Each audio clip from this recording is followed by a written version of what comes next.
দেখা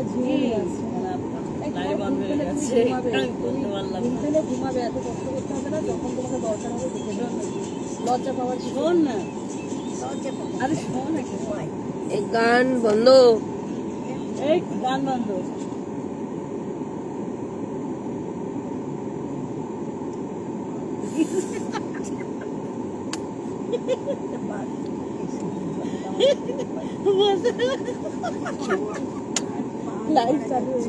আমি বলছি না কিছু হয়েছে। দৌলতি বলছে কালকের একটা নাক ডাকা ছিল না। নাক ডাকছিলে না? ওটা অন্য ডাক ছিল। আমার রেকর্ড আছে রলিদি। ও বুঝতে পেরেছি, যেটা একটু আগে বলছিল সেটা। তোর গাড়িতে স্ট্যান্ড জুটলো না? হ্যাঁ, চার্জার নতুন জুটেছে। তোর গাড়িতে স্ট্যান্ডটা কবে জুটবে? তুই যেমন লাইভে বললি এখনো পর্যন্ত এটা জুটলো না। আমার ফোনটা ধপাস করে পড়ে গেল তোর কথাটা শুনে। বারবার মানুষকে ফেলা। হ্যাঁ, দেখুন বন্ধুরা,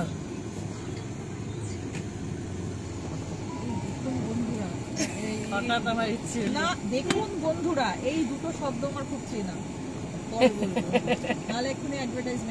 একদম একদম একদম একদম একদম একদম।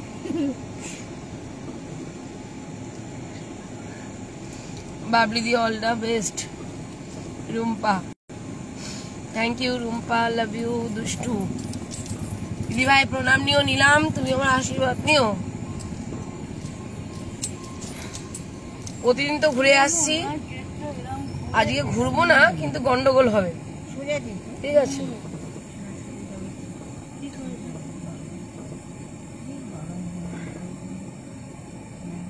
গলা এমনি বসে আছে, কালকে চিৎকার চেঁচামেচি করে, আজকে কি হয় জানি না। যাই হোক, ঝটপট তোমরা আমাকে একটু ভালোবাসা, একটু আশীর্বাদ দিয়ে দাও। প্রতিদিন এনার্জি লস হচ্ছে, আর যেন ফুল এনার্জির সাথে কাজ করতে পারি। ঠিক আছে, এই প্রতিদিন এনার্জি লস বলে কালকে সারা রাত আমরা সবাই রাত জাগা। তাই কেউ যদি আজকে আমরা ঘুমিয়ে পড়ি কাজ করতে করতে, কেউ কিছু মাইন্ড করবেন না।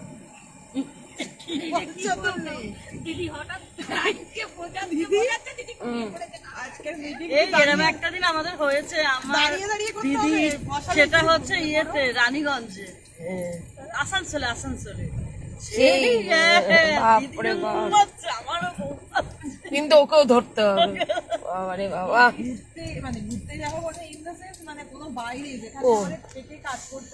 হ্যালো দিদি, গুড আফটারনুন। গুড আফটারনুন ববিদি, আছি বাবলি। ভালোবাসা ঝটপট ঝটপট আশীর্বাদ দিয়ে ফেলো তো একটুখানি। আর পাচ্ছি না, চোখ মুখ বসে গেছে। কালকে কত সুন্দর করে ঘুমিয়ে আমি প্রাউড ফিল করছিলাম, আর আজকে আবার চোখ মুখ বসে গেছে। ঠিক আছে, গ্ল্যামারটাও কমে গেছে।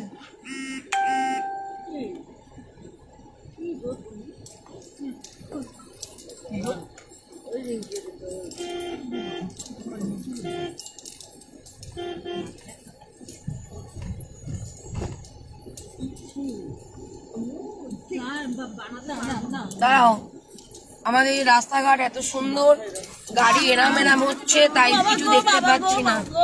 ওই দেখো সবার কোমর গেল গো। রানা কোমর বাঁচা।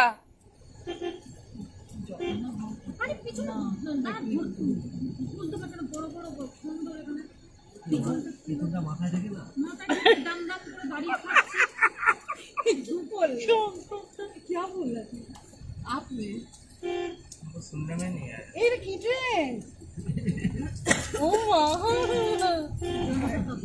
চল ঘুরে আসি।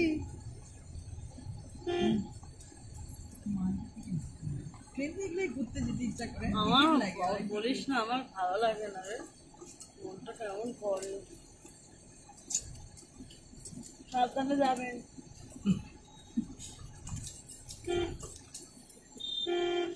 আমাদের বাড়ির ছাদেও প্লেনে টানা দিচ্ছে।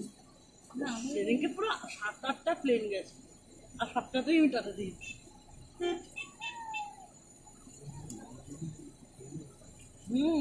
দাঁড়াই না, এটা ইয়ে সিগন্যাল পাইনি।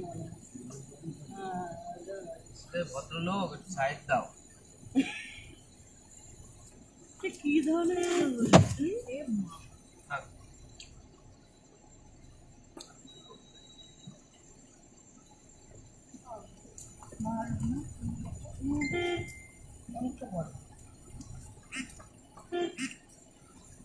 বাবা আমাদের এখন কোনো ব্যাপার না, আমাদের ওখান দিয়ে রোজ জয়ী হচ্ছি, এ জয় চাইছি না, এ জয় আর চাইছি না।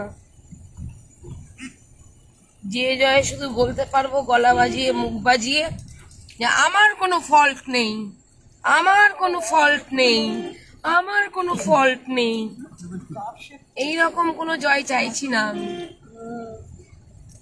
প্রকৃত কাজ চাইছি, প্রকৃত কাজ। এতটা ছিল রাস্তা, হ্যাঁ আমরা এরকম জায়গায় দাঁড়িয়ে পেয়েছিলাম, অপ্রকৃত কাজ হয়ে যাচ্ছে। স্যান্ডিদি তো রানিং এ মেরে দিয়েছে। হ্যাঁ হ্যাঁ হ্যাঁ হ্যাঁ, স্যান্ডিদি জানবে না কেন, রানিং এ মেরে দিয়েছে স্যান্ডিদি।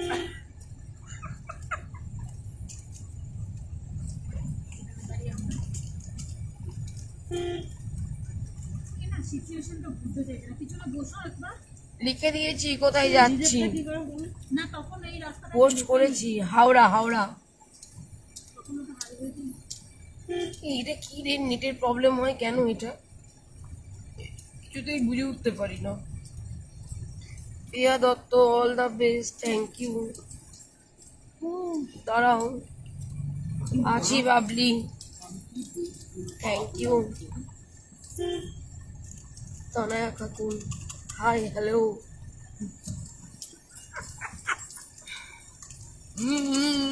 করে যাচ্ছি সারাক্ষণ গাড়ির মধ্যে আমরা, আর তুই শুধু হজম শক্তি বাড়িয়ে যা জোয়ান খেয়ে।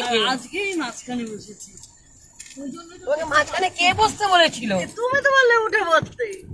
দেখো স্যান্ডি যখন তখন পড়ে যেতে পারে, সবাই ওদের স্যান্ডিকে সামলান। এই জন্য ভারী মানুষদের সাইডে বসতে হয়। তুমি বললে উঠে পারো, তুমি বলবে একটা জায়গা দিয়ে ভেঙে যাচ্ছে, আমায় বলে না দিদি। না না না, এটা মুন্নি দিয়ে উঠলে শঙ্কর মাঝের মধ্যে বদমাইশ।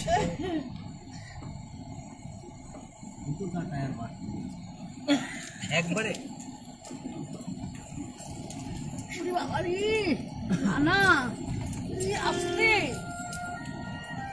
এই যে এই সময় আমার ফোনগুলো বাজে না।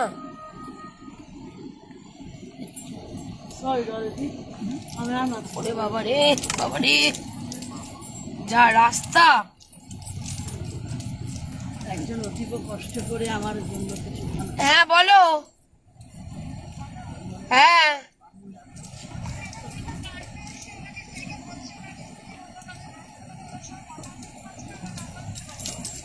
নাম্বার দিতে পারছো না?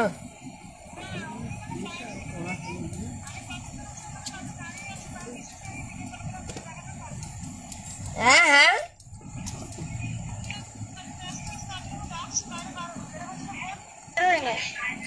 না বেরোলে আর কি করা যাবে? তুমি বললে পাশে আছে, সেই পরিবারের মানুষজন যদি এখন না বেরোই, যদি নিজের কাজ নিজে করে, তাহলে আমি আর কি বলবো বলো? কখন ধরে আমি এখানে এসে দাঁড়িয়ে আছি জান, কিন্তু একবার বেরোলে আমি। তাহলে এ কেমন পাশে থাকা? হ্যাঁ তোমরা বলেছো পাশে আছে, তাই আমি ফোন যেতে বলেছি যে ঠিক আছে, ছেলে পক্ষের হয়ে লোক আছে, তোমাদের হয়ে লোক নেই। তো ঠিক আছে, তোমাদের হয়ে কথা বলার মতো যেগুলো হয়েছে আগে, সেগুলো বলার মতো যদি ক্লাবের কেউ বলতে পারে, তার জন্যই তোমাকে ওখানে পাঠানো।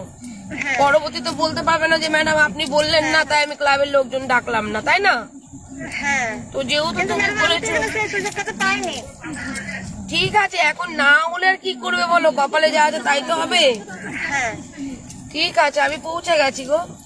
আচ্ছা ঠিক আছে ম্যাডাম, অনেকক্ষণ ধরে সঙ্গে এনাকে মানে বাড়িতে অন্য মানে মহিলারা আছে, তাদের সঙ্গে কথাবার্তায় ব্যস্ত, কিন্তু আমার কথাই অ্যালাউই করে না। অ্যালাউ করছে না? ডাকো দেখি, হ্যাঁ ডাকো ওনাদেরকে। ডাকছি, শুনবেন ম্যাডাম আমি যে কিরম হ্যাঁ আমি শুনবো, কেমন করে ডেকেছো।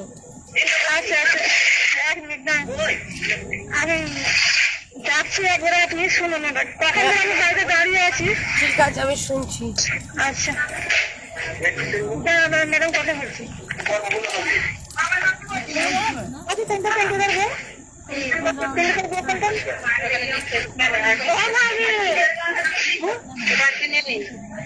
আমার ফোন নাম্বারটা প্রয়োজন আছে।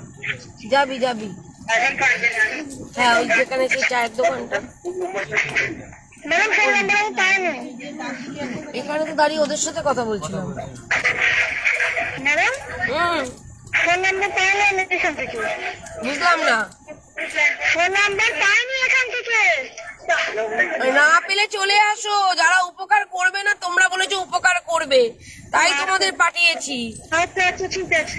এখন দিচ্ছে না যখন কিছু করার নেই, তোমার পাশে তাহলে কেউই নেই, এটাই জানতে হবে। তোমরা যেহেতু বলছিলে ক্লাবে সবাই আছে, তাই যেখানে একটা রুলিং পার্টি ক্লাব আছে সেখানে তো আমি বলবো যাও। এবার তারা যদি না দেয়, তোমাদের ইগনোর করে, তাহলে তখন তো পরে বলতে পারবে না যে ম্যাডাম আমাদের পক্ষের লোক নেই, ছেলে পক্ষেরই লোক আছে এখানে, আমরাও কাউকে ডাকবো, আপনি কেন বললেন না, তাই না? না ম্যাডাম এটা আমি বলবো না, কিন্তু ম্যাডাম বিচার করছিল এটা সত্যি, ওনাদেরকে জিজ্ঞাসা করে দেখবে। তাহলে তারা কেন আজকে তোমাকে ইগনোর করছে? কেন ম্যাডাম আমি এইসব বিষয়ে কিছু বলতে পারবো না ম্যাডাম, তাদের ব্যাপারটা তারাই জানে, আমি কিছু বলতে পারবো না। ঠিক আছে, এখন পাশে নেই তো কি করবে? তাহলে যেখানে মিটিং হবে সেখানে বসে দাদাকে ফোন করো। কাকে হ্যাঁ কাকে ফোন করতে বলছেন ম্যাডাম? আমি ওই যে ওনাকে, যিনি বসবেন ছেলেকে নিয়ে, আমি মসজিদের কাছে। আচ্ছা আচ্ছা ঠিক আছে আসুন। এই তো তুমি,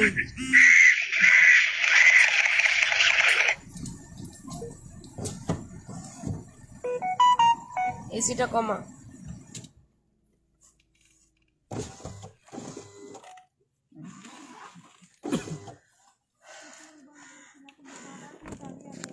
কি বাবা,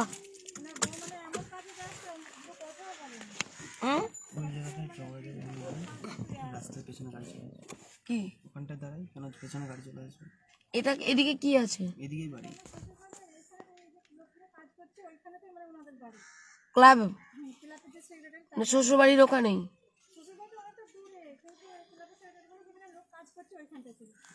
তুমি ইয়ে করছো না? হ্যাঁ আচ্ছা ঠিক আছে, মানে তাহলে ওরা সহযোগিতা করছে না তোমাদের?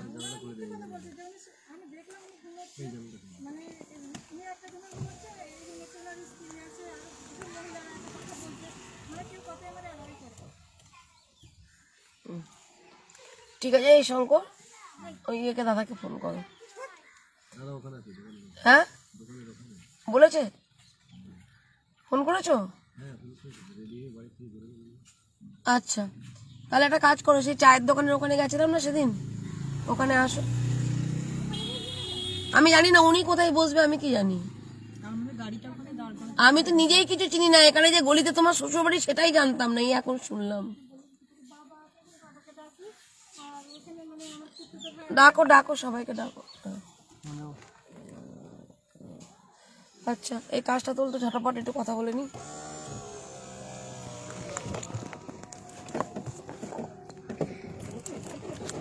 কি হলো তোর গাড়ি আবার কি হলো?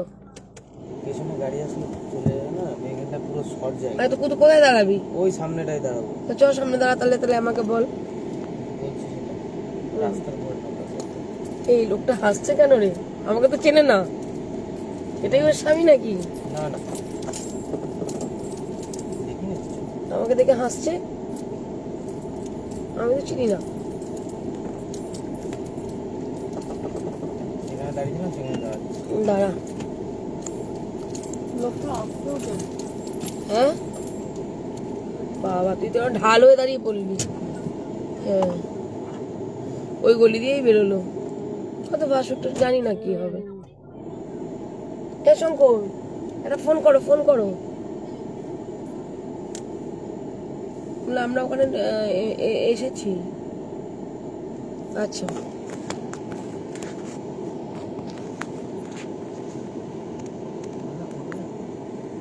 হ্যাঁ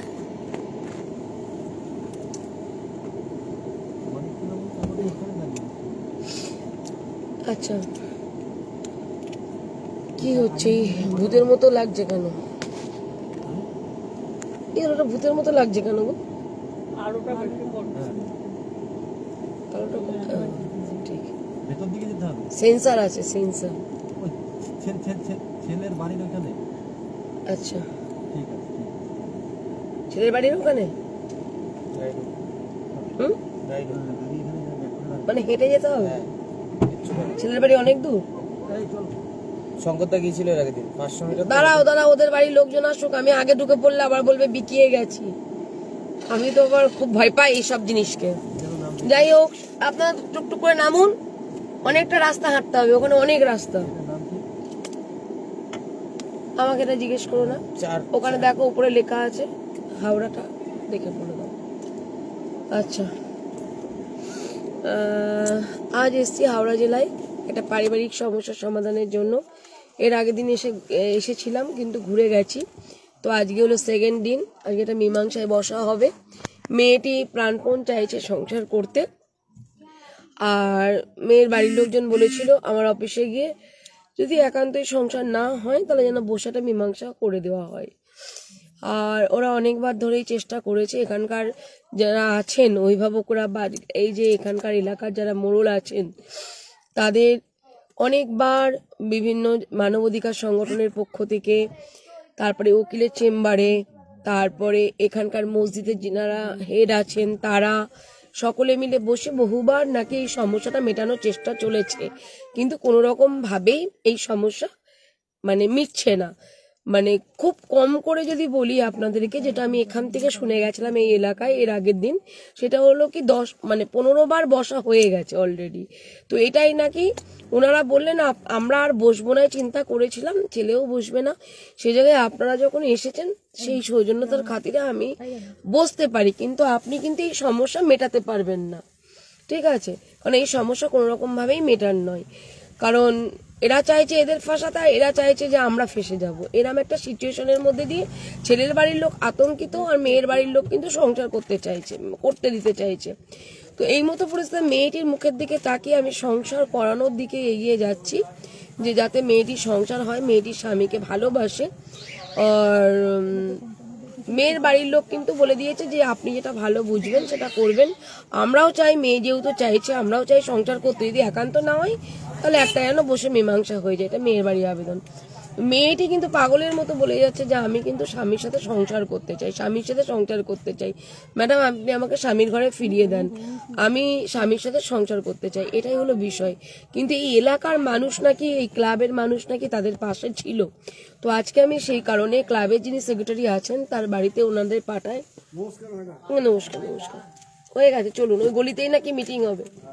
তো যাচ্ছি, দাঁড়ান। এই তোমরা সবাই নামো, টুকটুক করে সবাই নামো। এইটা না, নিচে নাম, নিচে নেমে সবাইকে নামা, কান থেকে হেডফোন নামা, ঠিক আছে? সবাইকে নামা।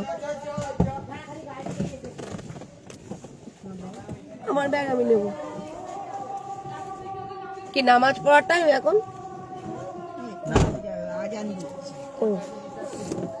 তো যাই হোক, তো আজকে এসছি, দেখা যাক। স্বামীর টিকিট হয়ে গেছিল বাইরে যাওয়ার জন্য, যেটা এখান থেকে জানতে পেরেছিলাম।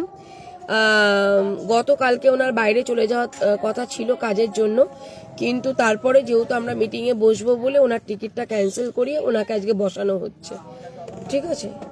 চলুন, আপনাদের ভালোবাসা এবং আশীর্বাদ একান্ত কাম্য। সকল গুরুজনদের চরণে আমার সশ্রদ্ধ প্রণাম, আপনারা আমার প্রণাম গ্রহণ করবেন। ছোটদের জন্য অন্তরে অন্তঃস্থল থেকে অনেক অনেক ভালোবাসা, দুয়ারে আশীর্বাদ রইল। আর আমার সমবয়সী যারা রয়েছে তাদের জন্য অনেক অনেক ভালোবাসা রইল।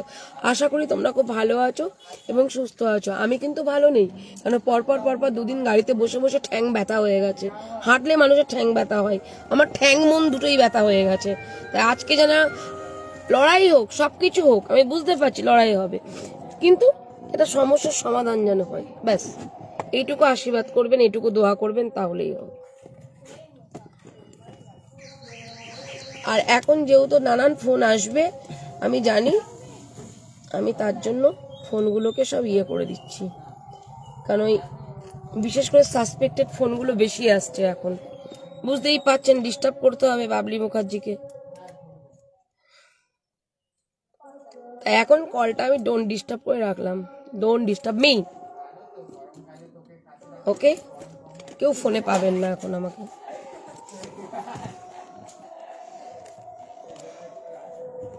ফাইল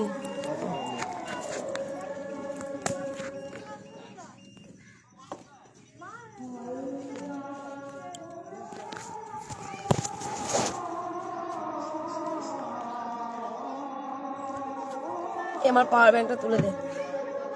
না না, এটা আমার পায়ের কাছে।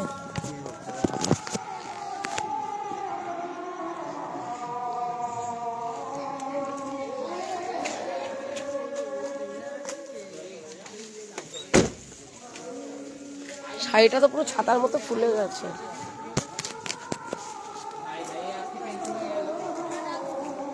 দি এরা না, পাওয়ার ব্যাংকটা দে। চলো, মা এলে যেখানে মিটিং হবে সেখানে ডাকবে। চলো,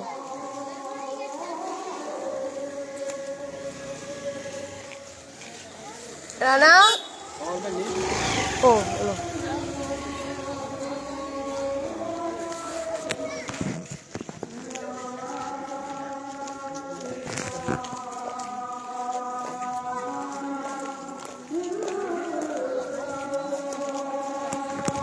সাদা শাড়িটা পরে আসাটাই আমার ভুল হয়েছে, ঠিক আছে?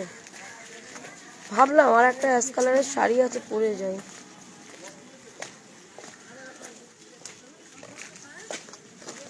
ফালতু ফালতু শাড়িটা পরে গেলাম।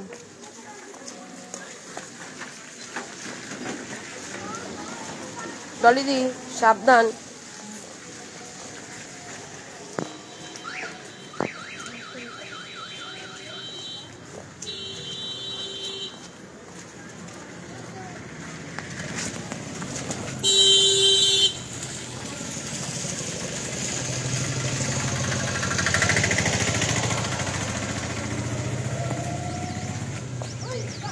যাও যাও।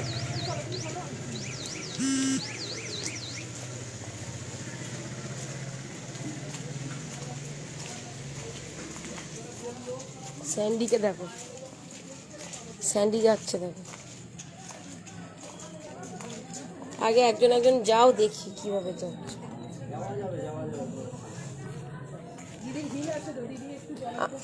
আমার জলের মধ্যে পা দেবো।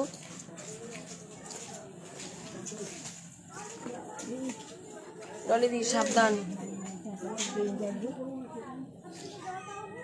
তোমার জুতোয় কিন্তু স্লিপ কাটে, কাটে না?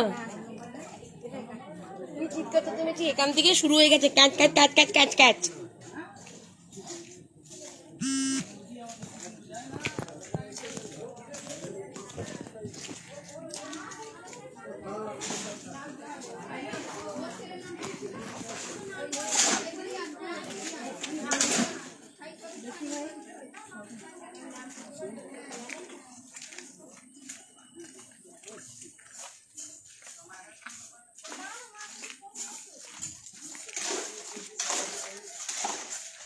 শঙ্কর এদিকে তো,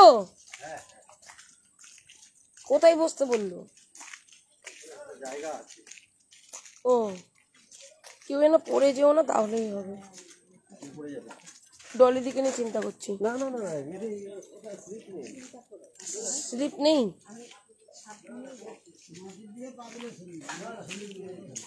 এই বাড়ি তো হচ্ছে না।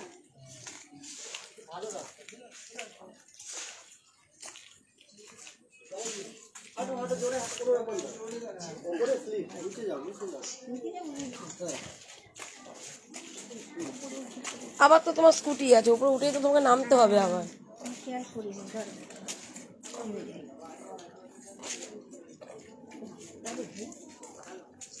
এই দাঁড়াও তুমি।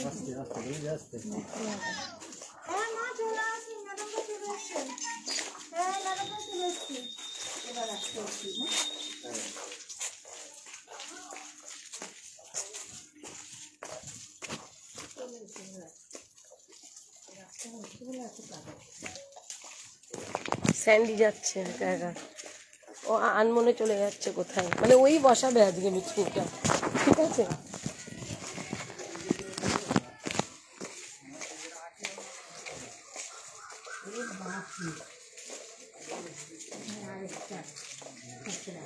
শঙ্কর, তুমি আমার এই ব্যাগটা নিতে পারতে, আমি এমনিই নিজে ব্যালেন্স সামলাতে পারি না, তার মধ্যে ভারী, কাঁধটা ব্যথা তো।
মানে ডলি দিকে আমার ভিকটিম বলছে যে আপনাকে আমি কি বলবো, কাকিমা বলবো?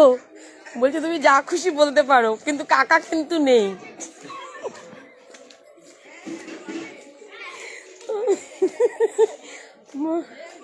যত আজকে তত কান্না বলে গেছে। রাম কি রামসান না,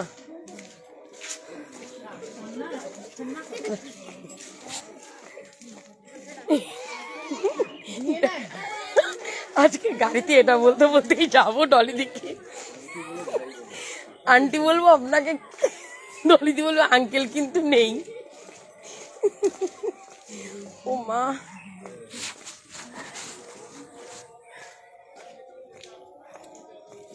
আবার কোথায় বসছি গো? ইনকাউন্টার হয়ে যাব। এই তো এই পুকুরটা ইনকাউন্টার হবো।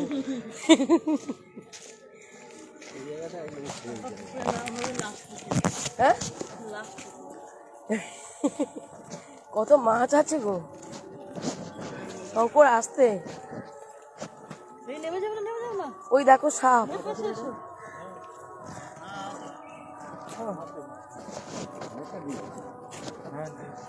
বাবা এ কত মাছ! আমি তো ওটাই বলছি, বড় বড় মাছ তো। না আমাদের এত বড় বড় মাছ দেখা যায় না, মানে মাছ দেখা যাবে খুব কম, এখানে আমার মাছটা বেশি দেখা যাচ্ছে। এই দেখো মুখ দেখো, এই দেখো কই কই এই যে হাগুলো কত বড় বড়, বুঝতে পারলাম না। এই যে হা কত বড়। ওই সাদাটা তুমি আবার হাঁ করতে দেখতে দেখতে তুমি আবার জল বলে হাঁটা। ওই দেখো একসাথে কতগুলো মাছ আসছে। চলো চলো চলো, ওদের কেমিস্ট্রিটা ভালো, একসঙ্গে থাকে। একসাথে একদমই তাই।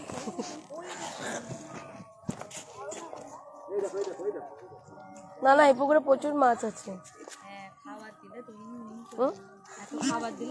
এদের ঘরটা কজন বসে যাবে? আগে জানলে খাবার নিয়ে আসতাম গো। হয়ে যাবে তো? এই কারো ব্যাগে বিস্কুট টিস্কুট নেই? দাও বলে দি, দাও তো।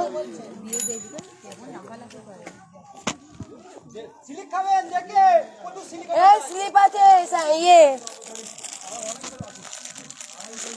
দুটো দাও। টুকরো করে করে দাও, গুঁড়ো করে করে দেবো।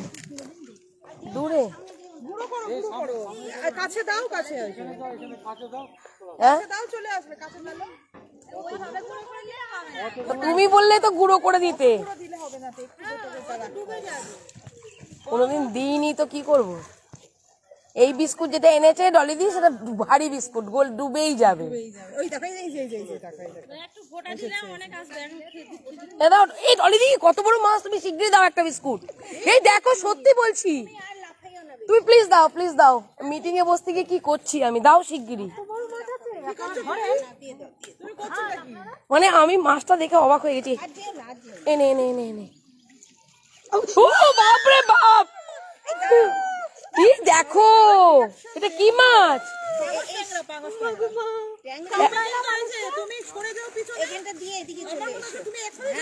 সর্বনাশ, এর মধ্যে ওনারা স্নান করছে, মাছ যায় না ওনাদের কাছে। তুমি একটু জল থেকে উঁচু করে ধরে থাকলেও তোমার হাত থেকে চলে যাবে। না দরকার হ্যাঁ পড়ে যাবে, হ্যাঁ, উপরে ধরে থাকো আবার। এনে বাবা, হ্যাঁ একটু ধরো, একটু ভেজাও, ধরে থাকো। এই ধরে থাকো, দিদিকে ধরো, দেখো যা, তুমি নাড়াচ্ছিলে কেন?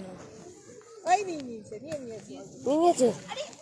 চলো চলো চলো চলো চলো চলো, অনেক বড় বড় মাছ আছে। ভারী তো জল পড়তে, আমি আগে জানলে অনেক মাছ আনতাম, এই বিস্কুট আনতাম।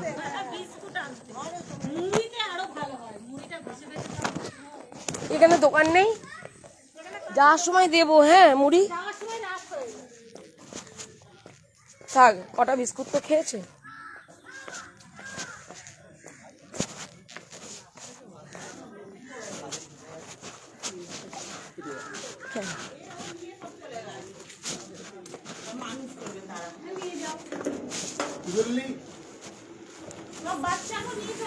বিড়ালকে মানুষ করে দেবে? কি করে বিড়ালকে মানুষ করে দেবে? হতে পারে।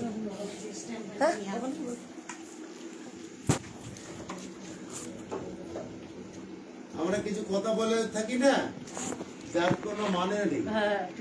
সত্যিই তাই। বিড়ালকে মানুষ করে দেবে। কে?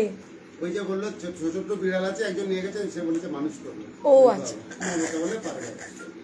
বিড়ালই থাক, বিড়ালকে আর মানুষ করে লাভ নেই। মানুষই মানুষ হতে পারে বিড়াল না। খুব সুখী প্রাণী, যার কাছে সেই সুখ পাবে ও পায়ে পায়ে করবে। আপনারা উঠে বসে পড়ুন, একটু অনেকটা লং জার্নি হয়েছে। দিদি ভাই আপনি আগে উঠে বসে পড়ুন। এই আমার ফাইলটা দাও তো। সমস্যা আছে, একটা চেয়ার দিত দিদি ভাইকে। ফ্যান ট্যান লাগবে না, যে গরম নেই। আজকে না, না, না, না। ঠান্ডা আছে, অত ফ্যান দিয়েছি না, বরং ঠান্ডা লাগবে। একদম একদম। ফ্যান নিয়ে তো ঘরে সমস্যা হচ্ছে। আমি এই ফ্যান রিঙ্কি, চালাতে পারছি না, বুঝতে পারছি ওদেরকে তো, ডাকো। তোর ভাবি তো ফ্যান চালাবে। আপনারা ভিতরে আসুন।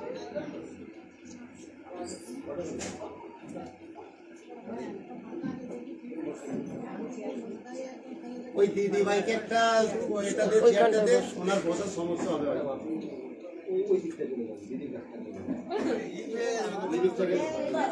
আপনি উঠে বসে পড়ুন, এই হেলান আমি দিয়ে বসতে এখানটায় বসবো, পারবেন না। এখানটায় একদম এখানে। এখানটায়। তুমি বসো ওই কোনাটায়।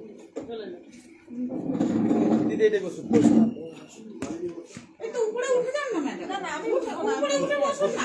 ভালো করে বসতে পারবেন। বসুন বসুন। একটু সামনে চলে আসুন। হ্যাঁ হ্যাঁ।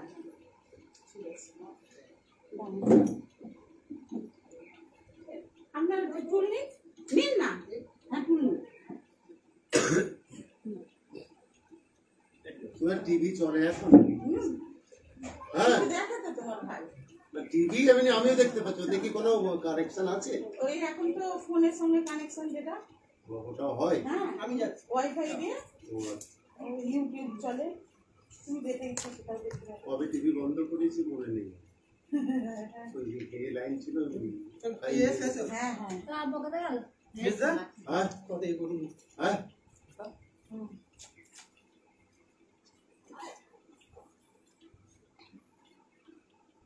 He is the person.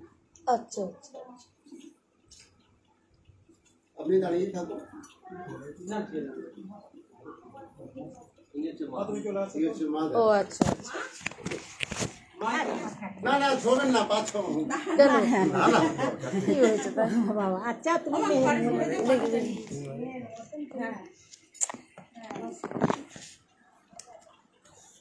সেই করে শুরু করে ফেলুন, করেন। আপনি শুরু করবেন আজকের আমাদের এই মীমাংসার সময়। আপনি অল ইন অল, আপনি না সব। না না না, ওটা দেখুন আমি কিন্তু অনেক কিছু অবগত নই। আমার যেটা মানে না জানা তথ্য সেটা আমি আগে বলি। আমি কিন্তু অনেক কিছুতেই অবগত নই। একতরফা কথা শোনা হয়েছে, এই প্রথম মীমাংসায় বসা হচ্ছে। দুই তরফা কথা না শুনলে আমি কিচ্ছু করতে পারবো না ঠিক বা আছে, বুঝতে তাহলে পারবো না। সুবিধার্থে, আপনাদের সকলের সুবিধার্থে হ্যাঁ আমরা এখানে যে কজন বসেছি হ্যাঁ আমরা মনের দিক থেকে নিউট্রাল। হ্যাঁ, আমরা মনে দিক থেকে নিউট্রাল। ওরা হয়তো আমার একটা পক্ষ ভাবতে পারে, কিন্তু আমি ওটা নয়। ওদের ভাবনা ছেড়ে দিন, আমি বুঝতে পারবো টিচার সেটা। স্কুলে যখন বসবো তখন কারো পক্ষ নয়। টিচার আজ থেকে করছি না, আমি তখন কলেজ লাইফ থেকেই বিচার করছি। সেই এই সৌভাগ্যটা হয়েছে। তো টিচার স্কুলে যখন বসি তখন নিউট্রালটা থাকতে হবে। একদমই তাই। তো আমি সেই মানসিকতা নিয়ে বলছি, আর আমার কথার মাধ্যমে আমরা সেটা বুঝতে পারবো। হুম হুম, এবারে একটা পক্ষ জজেরও অনেকের বিপক্ষ হয়ে যায়। অবশ্যই। তো সময়ের স্বার্থে আমি ওদের ওই টোটাল ওই 20 রিলের ফিল্মটাকে আমি বলে দিচ্ছি, আর সারমর্মটা বলে দিচ্ছি। হ্যাঁ এদের তারপর ওদের তো বলতে দেওয়া হবেই, কিন্তু আমি এর সারমর্মটা বলে দিই। হুম যখনই আসে ওদের প্রথম সমস্যা হচ্ছে যে প্রথমে এবং মেন সমস্যা যেটা প্রথমে চলে আসে, প্রথম এবং মেন সমস্যা হচ্ছে পাওয়ার ব্যাংকটা বের করো, পাওয়ার ব্যাংক। গার্জিয়ানকে পেরেন্টসকে কোনো দেখভাল করে না, তাকে না দেওয়া হয়। আচ্ছা যেদিন এসছে সেই দিন থেকেই শুরু। আচ্ছা ওইটা একটু ওই একটা কথাই আছে, ওই একটু আগে বললাম না, কথাই বললাম নতুন নতুন ন করা তারপরে সব করা, তো সেটা উনি করতে পারেননি, প্রথম থাকতেই শুরু হয়েছে। তো এবারে আমাকে আমার ডাক পড়ে, দুজনের একটা কেমিস্ট্রি, দুজনের বলছি, তখন টোটাল ফ্যামিলির কেমিস্ট্রিটা নষ্ট প্রথম থাকতে। ওনার যে ঘটক সে ওনার নিজের আত্মীয় আর এদেরও আত্মীয়, তো সেও শোনে, সেও ওকে কিছু বারণ টারণ করে, মেয়েটিকে বারণ করে। হ্যাঁ, সে এখানেই আছে, আসলে বলতে পারে। আচ্ছা আচ্ছা তো এইটা নিয়ে সমস্যা রোজ হতে থাকে। এবারে প্রথমে কয়েকজন এসে বসেছে, হয়নি, তারপরে একটু বড় লেভেলে গেছে, মেজো বড় এরকম করে অনেকগুলো হয়েছে। তারপর ওরা এখানকার আপাতত যিনি টপ র্যাঙ্কের, মানে ওদের সব থেকে বড় যে নেতা টিএমসির, যাই হোক, নাম জানার দরকার নেই আমার। বললে অসুবিধা নাই, ওনার কাছে যাই। এন্ড স্মোক, এখানে আপনাদের মতোই একটা সমিতি আছে তাজমহল লাইব্রেরি, ওটা হাওড়া জেলার মধ্যে সম্ভবত সীমাবদ্ধ, ওইখানে যাওয়া হয়। ওইখানে যাওয়ার পরেও আমি একটা প্রস্তাব দিয়েছিলাম, সব দিক থেকে বিবেচনা করে আমি একটা প্রস্তাব দিয়েছিলাম। ওইখানে যিনি লয়ার, একটা লয়ার থাকেন, সেই লয়ার হাওড়া কোর্টে, উনি আমার কথাটা অ্যাকসেপ্ট করেছিল, করে ওই পরামর্শটাই দিয়েছিল। আচ্ছা তারপর ওরা বিকল্প একটা বললেন যে 5 লাখ।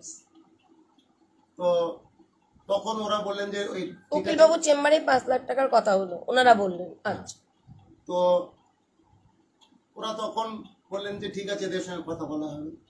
এরা বললো আমরা চিন্তা ভাবনা করবো, আর ওরা বললো যে ঠিক আছে তোমরা চিন্তা ভাবনা করো।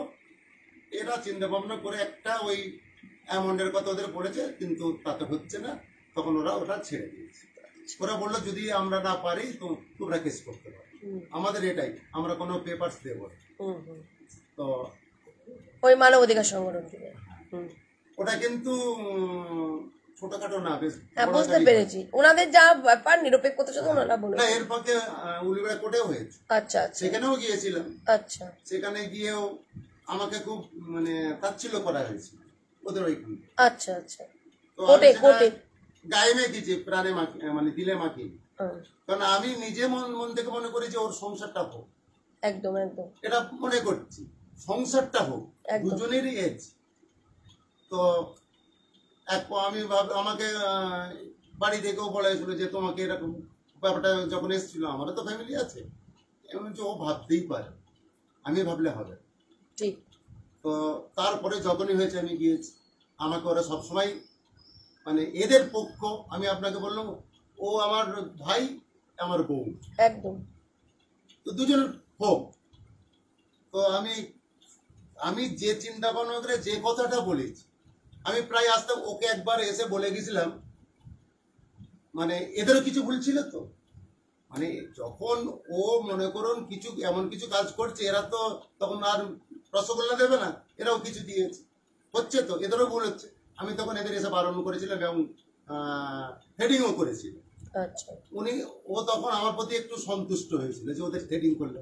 আমি ভাবলাম যে না, ভালো হয়েছে, আর একটু থ্রেডিং করে যায়, যাতে ও একটু লালিপপ দেওয়ার মতো। হ্যাঁ, তো এভাবে চলছিল। ওকে এই পাড়ার দুজনের নাম্বার এবং আমার নাম্বার দিয়েছিলাম, এবং এখানে বলে গিয়েছিলাম যে আমার পাড়াটা একটু ডিঙিয়ে যেতে হবে, ওই ঘুরে যেতে হবে, যে তোমার কি চলে এই দুজনকে বলবে, যদি এদেরও তখন না পাও তুমি ওই বাড়ি থেকে বেরিয়ে আমার বাড়িতে চলে যাবে। আচ্ছা, এই আমার বাড়িতে চলে যাবে, এদের বলার কিছু ক্ষমতা থাকবে না, বলবে না যে বাড়ির বউ কেন পালিয়ে গেল, তুমি আমার কাছে ডাইরেক্ট যাও, আমাকে ফোনে পাচ্ছ না, এদের পাচ্ছ না, ফোনে তো পাবেই, যদি না পাও বাড়িতে আমার চলে যাবে, আমি সঙ্গে সঙ্গে আসতে আপনারা যখন ফোন করেছেন আমি 3.5 মিনিটে চলে এসেছি। আপনি চলে এসেছেন। তো হ্যাঁ, তো এরকম সব ঠিক ছিল। আমি চেষ্টা করছিলাম যে কোনো প্রকারে সংসারটাকে টিকিয়ে রাখা, কিন্তু এমন একটা কথা উঠেছে যেটা আমি এখানে আর বলবো না, লাস্টে বলবেন না, ও কথাটা বলবো না।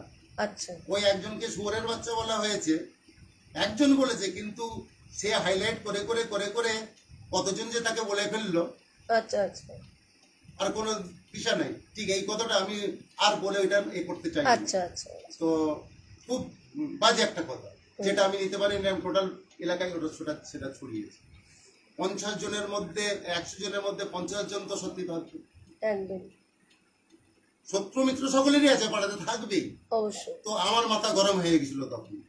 আমি বলছি তখন আমি কিন্তু ওদের উপর প্রচন্ড রাগ করেছিলাম। আমি বলেই ফেলি, ওটা হচ্ছে আমার মাসি, যে উনি গেলেন, আচ্ছা এই যে দেখতে পাচ্ছেন, আচ্ছা আচ্ছা ছেলের মা, আপনার মাস। আর কিছু বলবো না, বুঝতে দেখতে পাচ্ছেন, আমার নিজের ছোট মাসি। বুঝতে পেরেছি। আফটার ওইটার পর আমার মাথাটা গরম হয়েছে। নাহলে ওদের কাছে আমি খুব প্রিয় ছিলাম। আমি যখনই আসতাম, দাদা চা খেয়ে যান, কয়েকবার এসেছি, মাঝে মধ্যে দেখা করেছিলাম যে কেমন হাল হয়, কি কথা আছে। এদের ওখানে দেখা উঁকি মেরে যেতাম, কিন্তু তারপর থেকে আমার কিন্তু মাথাটা গরম হয়েছে, ওটা আমি হজম করতে পারিনি। আচ্ছা তারপর ওরা কিন্তু অন্য রাস্তা নিয়েছিল, সেটা এখন বলতে গেলে অন্যরকম যাবে। অনেকের মাথা নিয়েছে কিভাবে কি করবে, বুঝতে পারছেন। এখন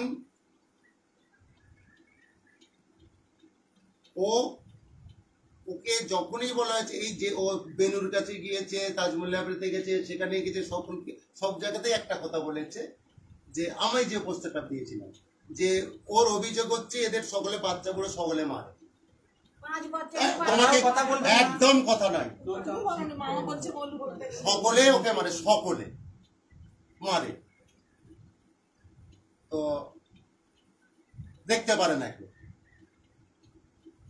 ইভেন হাজব্যান্ড। তো তখন আমি বললাম যে তোমরা মাত্র 2 জন, ও যা কাজ করে, একজন একটা ছেলে একটা বউকে খাওয়াতে পারবে না এমন হতে পারে। তোমরা ভাড়া ঘরে থাকো, 6 মাস 1 বছর ভাড়া ঘরে থাকো, তোমাদের দুজনে যে কেমিস্ট্রিটা নষ্ট হয় সেটা হোক।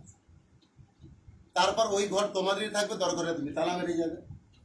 যদি ভাড়ার সমস্যা হয় সেটা আরো ভয়, কিছু ও 2টো ভাই রয়েছে, তারা কিছু বাড়ি করবে, তোমাকে ঘরে 1 পয়সা দিতে হবে। ওইখান থেকে এখানে একটু আসবে, মাঝে মধ্যে আসবে, দুজনেই আসবে। আসলো, একবার ঘুরে চলে গেল, আস্তে আস্তে সবার সঙ্গে কেমিস্ট্রিটা তৈরি। এটাই একমাত্র পন্থা। আর এখানে ও তখন বলছে যে আমি ওই ঘরেই যাব। ওই উকিল মশাই বলেছেন যে কেন তুমি বলছো তোমাকে সকলে মিলে মারে, একদম। তাহলে তোমার এটা তো ভালো একটা রাস্তা, তুমি একটা ভাড়া করে থাকো, দুজনেই থাকবে, কারোর কোনো ঝামেলা থাকবে না। ওই ঘরটা তোমারই থাকবে, দরকার হলে ওর বাবা আমার মেসোবাজি লিখে দেবে যে এই ঘরটা এটা তোমার, যেভাবে বললি। আচ্ছা ওই ভয়টা করতে হবে না যে এটা তোমাকে আর দেবে না। আচ্ছা। আর ওটা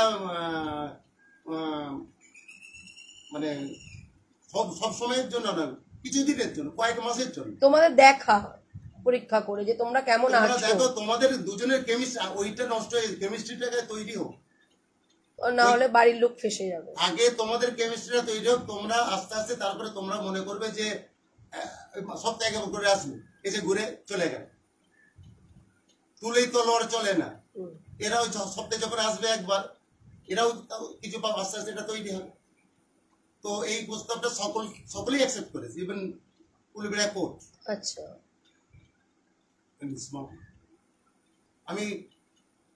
আমি বুঝতে পারছি না এটা কেন হচ্ছে,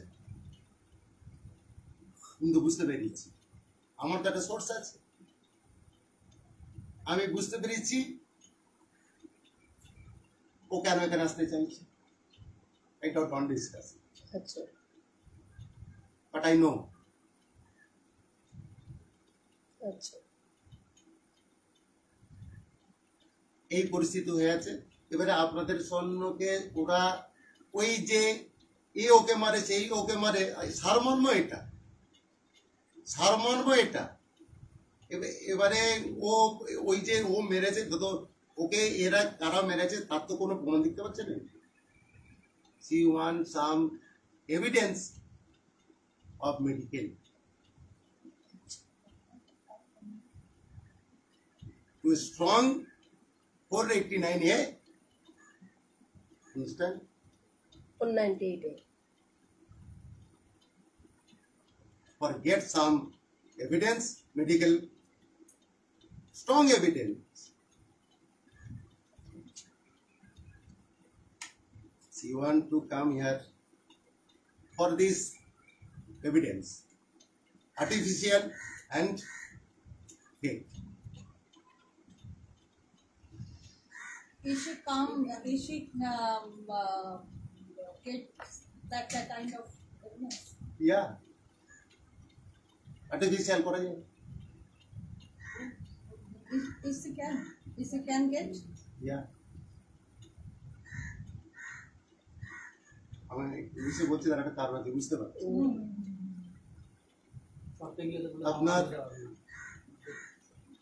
আপনি একটা সামথিং কিছু হবে না, কিন্তু মেডিকেল রিপোর্ট হবে for food, missing for food,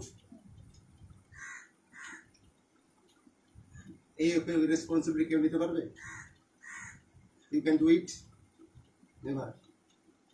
দেখছি চেষ্টা করে। আমার কথা হলো কি, আমি যেটা বললাম দিতে হবে, এটা হচ্ছে সারমর্ম। আপনি যেটা বললেন আমি হলো খুব কষ্ট। আমি শেষে আরেকটা কথা বলতে চাই, আমি চাই ওর যা এজ, আমি বলছি বৌমা বলছি ওকে, ও আমাকে যাই মনে করুক, আমাকে যেভাবে তাচ্ছিল্য করেছে, আমাকে বলছে ওই তাজমহল লাইব্রেরিতে বলছি থার্ড পার্সন, আমাকে ও তারপর একটা কথা বলছে, দাঁড়ান এখন তোমায় কোনো কথা জিজ্ঞেস করলাম তো ও থার্ড পার্সন মানে জানে না, হয়তো বলে দেবে তৃতীয় পাইটা, হয়তো বলে দেবে। ও আমাকে বলছে যে তোমার মেয়ে হলে তুমি পাঠাতে পারতে। এবারে সেখানে যখন বলেছে তো ওকে একটু ধমক দিয়ে বলে, না দাঁড়ান আমাকে উত্তর দিতে হবে। আমি উত্তর দেবো, ঠিকই বলেছি যে আমার মেয়ে হলে আমি কি করতাম। তখন আমি বললাম আমার একটা মেয়ের বিয়ে দিয়েছি, আমার বড় মেয়ের বিয়ে দিয়েছি, আমার বড় মেয়ের শ্বশুরমশাই ডাক্তার, তাদের নার্সিংহোম আছে। আমার মেয়ের শ্বশুর বাড়ি থেকে আমার বাড়িতে আছে বাইকে লাগবে 3.5-4 মিনিট।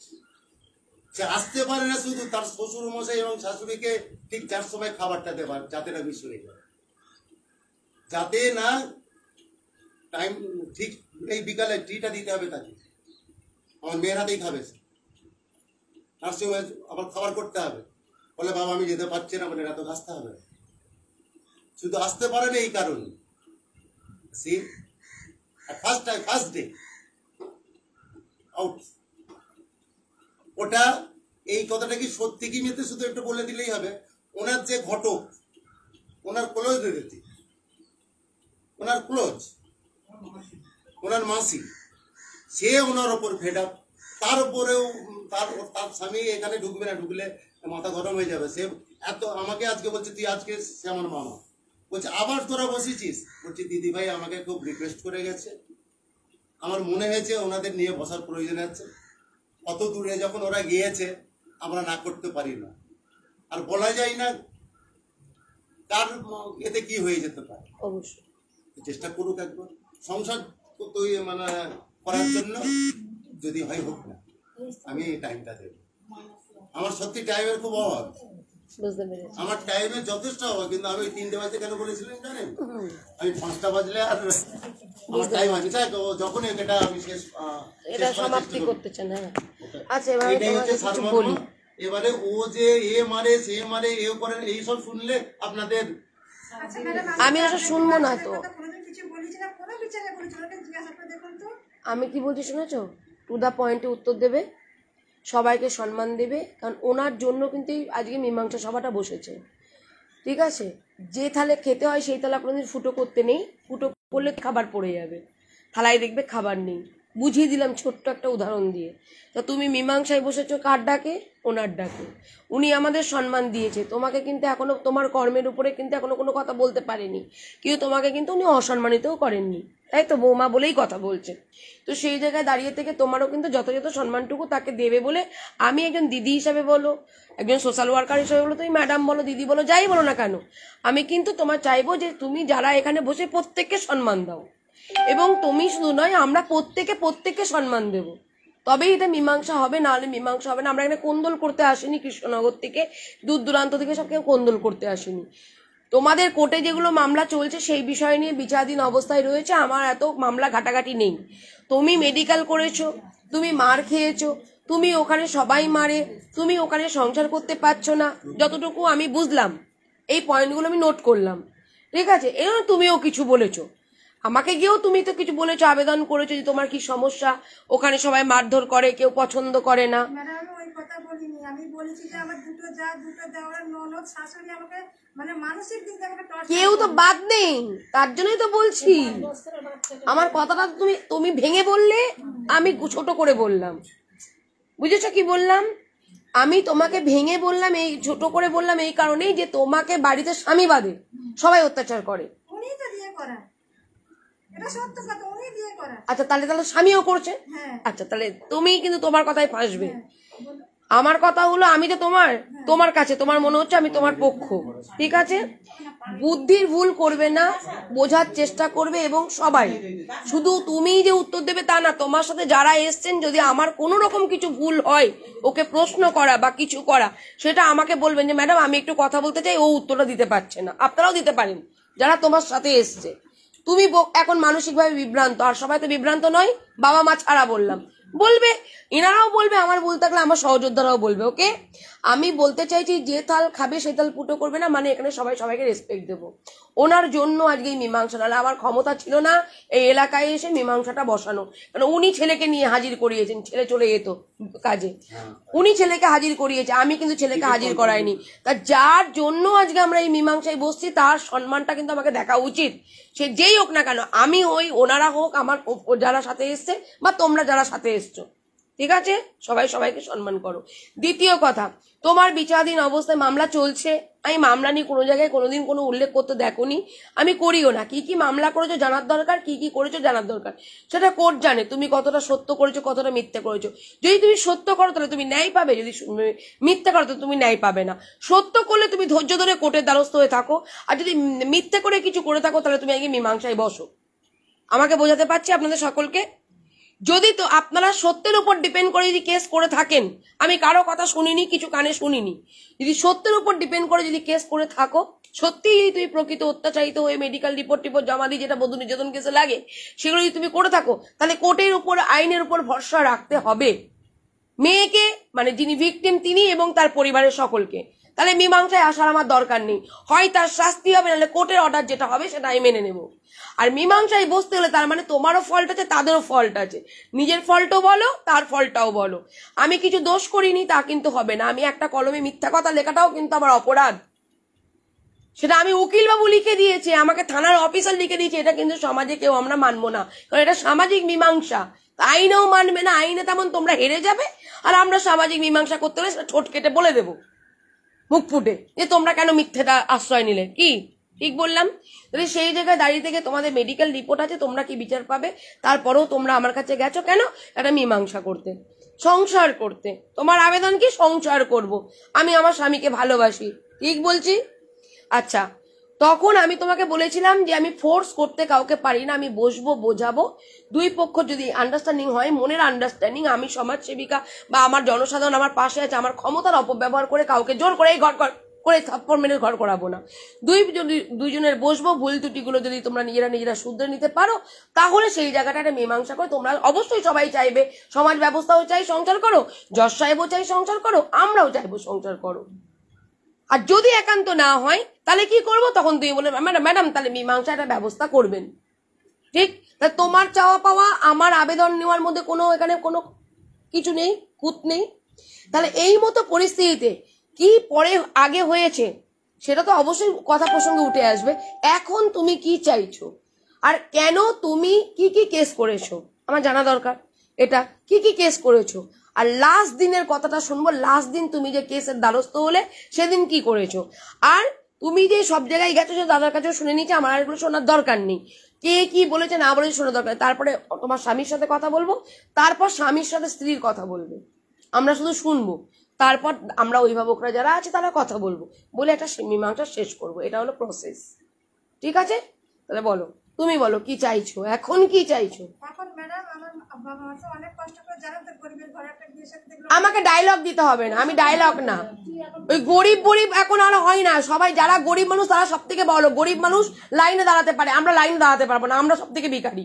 তাহলে ম্যাডাম আমি চাইছি সংসারটা করতে, যখন আর 5টা মানুষ সুষ্ঠুভাবে শান্তিভাবে নিজের সংসারটা করে, নিজের স্ত্রীকে নিয়ে সেরকম ভাবে যদি করে আমি সংসারটা করি। আচ্ছা তুমি চাইছো সংসারটা করতে, তাই তো? হ্যাঁ আচ্ছা, তারপরে আর যে বাড়িতে যে আমার প্রতি যে অত্যাচারগুলো হয়, যা বলো দেওর বলো শাশুড়ি বলো ননদ শ্বশুর বাড়িতে কি এসে থাকবে থেকে আমার প্রতি অন্যায় করবে, অত্যাচার করবে, ধরে মারবে তাদেরকে চুলের মুঠি ধরে, সেইগুলো বন্ধ হলে আমি সংসারটা করবো। আচ্ছা সেইগুলো আপনি কেউ কথা বলবেন না, কেউ কথা বলবেন না, কেউ কথা বলবেন না, কেউ কথা বলবেন না। আমার আগে উত্তরটা দিয়ে নি, আমি আগে উত্তর দিয়ে নি ওনাকে। আমি যদি যথাযথ উত্তর না দিতে পারি আপনারা উত্তর দেবেন। কখন বলবে কেউ সন করবে। হ্যাঁ ওই মানুষের জন্য আমি আপনাদের জিজ্ঞেস করবো, সবাই বলবে। আমি কি বলছি শোনো, তুমি বলছো যে সবাই মারে, ননদ মারে, এ মারে, ও মারে, কেন আমাকে আহা, তারপর তুমি কি চাইছো এখন? মানে আমি সংসারটাই করতে চাই সংসার কার সাথে করতে চাইছো? নিজের স্বামীর সঙ্গে। কে তো এই মারগুলো খাওয়ায় তোমায়? ম্যাডাম নিশ্চয়ই ওনারই হাত আছে। তাহলে ওনার হাত আছে, তাহলে ওনার যদি হাত থাকে তার জন্য তোমাকে সবাই মারছে। ওনার হাত না থাকলে মারতো না। তুমি কার সাথে সংসার করতে চাইছো? আমার উপরে যদি কোনো কার সাথে সংসার করতে চাইছো? যার হাত সবার মাথার উপরে থেকে তোমাকে টর্চার করাচ্ছে, ঠিক এটা তাই তো? তাহলে মেন ভিলেন এখানে কে? আমার স্বামী। তা তোমার স্বামী যদি ভিলেন হয়, তুমি কেন তোমার স্বামীকে ফিরে পেতে চাইছো? ম্যাডাম বিয়ে আমার হয়ে গেছে, জানেন তো একটা মেয়ের বিয়ে শাদী হয়ে গেছে। তাহলে বিয়ে শাদী হলে ভিলেনকে নিয়ে সংসার করবে কেন? আমি তো সেই জন্যই বলছি যে স্বামীকে ভিলেন বলে স্বামীকে আসামি বানিয়ে তুমি স্বামীকে নিয়ে কি করে ভালোবেসে ঘর করবে? স্বামী যদি সমাজে ভিলেনই হয় তোমার দৃষ্টিতে, আমি তোমার জায়গায় আছি বোন, আমার স্বামী ভিলেন হলে আমি ভিলেনকে পাত্তা দেবো? ম্যাডাম একটা মানুষ খারাপ হলে আমি মরতে যাব ওখানে? আমার স্বামী সবাইকে দিয়ে লোক ফিট করে মারাবে, আমি জানি আমার স্বামী ক্রিমিনাল, ক্রিমিনালের কাছে আমি ঘর করতে যাব? দোনো মনো কথা বলবে না, ব্যালেন্স রাখবে না কথার মধ্যে, যেটা বলবে সত্যি বলবে, ব্যালেন্স রাখতে হলে আমি রাখবো। ম্যাডাম যে পরিবর্তন হলে নিশ্চয়ই আমি সংসার পরিবর্তন হলে এই পরিবর্তনের দায়িত্ব কে নেবে? এটা তো অবাক কখন হাতের লেখা খারাপ হয়েছে, তুমি সুন্দর করে লেখো, নালে আঙুল বেঁকিয়ে দেবো, আবার ঠিক করে লেখ, ভয়ে আমি সুন্দর করে লেখার চেষ্টা করবো। ম্যাডাম সেটা পরিবর্তন কার উপর ডিপেন্ড করে? স্ত্রীর ওপরে। স্ত্রীর ওপরে স্বামী মদ খেলে গালাগালাজ করলে স্ত্রীকে শাসন করতে হয়, অনুশাসনের মধ্যে দিয়ে ভালোবেসে সেটাকে চেঞ্জ করাচ্ছে। মানুষ অনেকে ফেড আপ হয়, কিন্তু তারা যখন করে চেষ্টা করে যখন ফেড আপ হয় তারা বলতে পারে তুমি কি কি চেষ্টা করেছো স্ত্রীকে বা স্বামীকে ভিলেন থেকে ভালো মানুষ করার জন্য, আর 5টা স্বামীর মতো করার জন্য তুমি কি স্ত্রী হিসাবে চেষ্টা করেছো? আমি কিন্তু তোমার স্বামীর সাথে এখন একটাও কথা বলিনি, আমি তোমার উত্তরে তোমার প্রশ্নে তোমাকে করছি। যেভাবে একটা স্ত্রী তার স্বামীর সঙ্গে ব্যবহার করার মানে মেয়েরাকে আমি ধরলাম একটা মেয়েকে যখন বিয়ে দেওয়া হয়, বিয়ের পিড়িতে বসানো হয়, বাবা মাও জানে না ছেলেটি খারাপ, তুমিও জানছো না ছেলেটি খারাপ, বাবা মাও জানে না ফিজিক্যালি আনফিট মানে শারীরিকভাবে সে অক্ষম, তুমিও জানো না শারীরিকভাবে অক্ষম। বিয়ের দিনকে যখন বিয়েটা হচ্ছে, হয়তো বাবা মা দেখে শুনে সুন্দরভাবে একটা বাহ্যিক সুন্দর দেখে সমস্ত পরিবেশ দেখে যেটা বাবা মার দরকার, যতটুকু জানা দরকার জেনে শুনে একটা মেয়ের বিয়ে দেওয়া হলো। তারপরে অনেক স্বামীরা শারীরিকভাবে অক্ষম হয়, বিয়ের রাতের মানে বাসর রাতেই সংসার ভেঙে যায়। অনেক মেয়েরা বলে আমরা এখানে সংসার করব না, রাইট? ঠিক বললাম? তাহলে সেই জায়গায় দাঁড়িয়ে থেকে তখন তো বাবা মার ফল দেখালে, বাবা মা তুমি আমাকে কেন বিয়ে দিলে, বাবা মার কিন্তু কোনো দোষ ছিল না, ওটা তোমার ভাগ্যের দোষ ছিল বলে মেনে নিতে হবে। ওখানে কিন্তু তুমি নিজেকে পরিবর্তন করার জন্য তুমি কিন্তু মানিয়ে নিচ্ছ না তাকে, না ম্যাডাম ডাক্তার দেখাবো। তুমি মানিয়ে নিচ্ছ, আমার কথা বলতে দাও, তুমি মানিয়ে নিচ্ছ না, ধরে না আমি তোমায় কিন্তু বলছি না, তুমি মানিয়ে নিচ্ছ না। তুমি বাবা মাকে অভিযোগ করলে আমি ওখানে ঘর করবো না, বাবা আমার কিন্তু কিচ্ছু করার নেই না, তোকে ওখানেই ঘর করতে হবে। কারণ প্রত্যেকটা মেয়েদের সন্তানরা যখন বড় হয় আমরা বিয়ে দিতে পারি শুধু একটা জিনিসের অভাবের জন্য, স্বামীর ভালোবাসা বা স্ত্রীর ভালোবাসা আমরা কিন্তু বাবা মা দিতে পারে না। সেই ভালোবাসাটা পাওয়ার জন্যই কিন্তু, আর আমাদের জেনারেশন বাড়ানোর জন্যই কিন্তু আজকে আমাদের বিয়েটা, বিবাহ প্রথাটা। বোঝাতে পারলাম? তাহলে সেই জায়গায় দাঁড়িয়ে থেকে আমার কথা হলো, তুমি যেমন ধরে নিলাম কেউ অক্ষম স্বামীকে নিয়েও, ফিজিক্যালি অক্ষম স্বামীকে নিয়েও ঘর করছে, ধরে নিলাম তার মধ্যে তুমি একটা ভালো স্ত্রী, যে না আমার স্বামী আনফিট ফিজিক্যালি, তারপরেও আমি সংসার করতে চাই, আমি ডাক্তার দেখাতে চাই, এখন অনেক উন্নত, আমার স্বামীকে ঠিক করতে চাই, তাই তো? যেটা তোমার জীবনে হয়েছে তার জন্য এই উদাহরণটা দিলাম। তো সেই জায়গায় দাঁড়িয়ে থেকে তো অবশ্যই দুজনের বন্ডিং দরকার, অশান্তি না। ডাক্তারি ওষুধ খেলেই যে মানুষ সুস্থ হয়ে যাবে তা নয়। আজকে তোমরা যখন একটা নতুন স্বপ্ন দেখছো, দুজন মিলেই স্বপ্ন দেখছো পৃথিবীতে কাউকে নিয়ে আসবে, তাহলে দুজনের মধ্যে একটা ভালোবাসা সুসম্পর্ক থাকা দরকার। তোমার স্বামী ভিলেন, তোমার স্বামী সবাইকে দিয়ে মার খাওয়াচ্ছে, তোমার স্বামী যদি কাউকে দিয়ে মার না খাওয়ায় তুমি কিন্তু মার খাচ্ছ না তোমার কথাতে, ঠিক আছে? তাহলে কেউ খারাপ না, কিন্তু সব থেকে বেশি খারাপ তোমার কথাতে আমার নজরে তোমার স্বামী। সেই খারাপ ব্যক্তিটাকে তুমি ফিরে পাওয়ার জন্য এত দূর ছুটে গেলেছো কৃষ্ণনগর, ঠিক আছে? সেই খারাপ ব্যক্তিটিকে পাওয়ার জন্য ছুটে আজকে বসেছো, কিন্তু এখানে আবার দাঁড়িয়ে আছো ঘন্টায় ঘন্টা আমার অপেক্ষাতে কখন মীমাংসা বসবে। কেন খারাপ ব্যক্তিটিকে পাওয়ার জন্য এত তোমাদের কাকুতি মিনতি কেন? আমি এটাকে সমাজে প্রশ্রয় দিই না। যার নামে অভিযোগ করব তাকে কখনো নিয়ে ঘর করতে চাইবো না, আর কখনোই বলবো না সে ভিলেন, কারণ আমি যখনই তাকে ভিলেন বলবো, আমার সংসার যদি 5 জন মানুষ এই যা সংসার কর বলেও যদি করিয়ে দেয়, তোমার সংসারে আবার পরের দিনকে ভাঙন ঘটবে। কারণ তুমি কেন এই কথাটা সেই সময় লোক সমাজে বলেছিলে আমি যখন ভিলেন, তাহলে তোমার সাথে আজকে ভিলেন ফনাই করবো। আমরা হাজার মানুষ মীমাংসা করিয়ে জোর করে সংসার করিয়ে দিয়েও তোমাদের মধ্যে কিন্তু ভালোবাসা সৃষ্টি আমরা করতে পারবো না। একমাত্র সৃষ্টিকর্তা আর একমাত্র দুজনের চেষ্টায় কিন্তু এইটা ভালোবাসাটা সৃষ্টি হবে। বোঝাতে পারলাম আমি কি বলছি? হ্যাঁ, তাহলে তুমি কেন আজকে তুমি বোকা বোকা প্রশ্ন করছো? আজকে মা বাবা সবাইকে নিয়ে এসে তাদের মুখটা উজ্জ্বল করো, তুমি মীমাংসায় বসছো। তোমার এই কথাটা বলা দরকার যে আমার স্বামী অনেক, মানে আমারও ভুল আছে, আমার কথার মধ্যে অনেক কিছু আমারও ভুল আছে ম্যাডাম, আমার স্বামীরও ভুল আছে। ধরে নিলাম আমার ভুলের সংখ্যা বেশি, আমি কেস টেস করেছি, ঠিক আছে, আমার ভুলের সংখ্যা বেশি। হ্যাঁ, আমি অত্যাচারিত হয়েছি, আমি বলছি না তুমি অত্যাচারিত হওনি, হয়তো তুমি হয়েছো 50%, তুমি করেছো 100% কেস। যাই হোক, কোর্টে তো গেছো, মীমাংসা করেছো, উকিলের চেম্বারে গেছো, সংগঠনে গেছো তো, বিভিন্ন জায়গায় গেছো তো, আইনের দ্বারস্থ হয়েছো তো। উকিল বাবু আইনজীবী বসেছে মানেই কিন্তু এখানে আইনের দ্বারস্থ হওয়া। তুমি কোর্ট পর্যন্ত সেই মীমাংসা উঠেছে, যেখানে কোর্টে ওনার সাথে একটা মিসআন্ডারস্ট্যান্ডিং তোমাদের মধ্যে হয়েছিল, তোমরা অপমান করছো।